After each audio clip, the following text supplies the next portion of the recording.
কি বড় বড় আম গো, বাইরে নিয়ে আসলাম চুরি করা চুরি করে মানুষের কাছে। কি বড় বড় আম। এই চেহারাতে দিলে একটা কো বাঁশের বাড়ি মারতে বাঁশি কি এগুলা কে করতে বললো?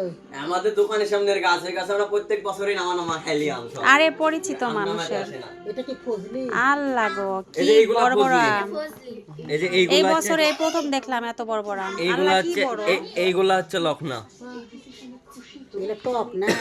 এইগুলা টক আর এইগুলা মিষ্টি সব। থাকনি চাটো ভরবে। এইগুলা সব মিষ্টি আর এই পাঁচটাই টক। এগুলো সব আমার জন্য, হুম? সব আমার জন্য। কার জন্য আবার নিয়ে আসলাম? আমরাই প্রত্যেক বছর ওই গাছের আম নামা নামা খাই ফেলাই। ভাবি তো আমার আর কিছু বলে না। ওই নামাতে আসে না তো। যাই যার মনে এগুলো সব মা খাবা নাকি আম্মা? মোড়া মুদিখানা দোকান এতগুলা আম।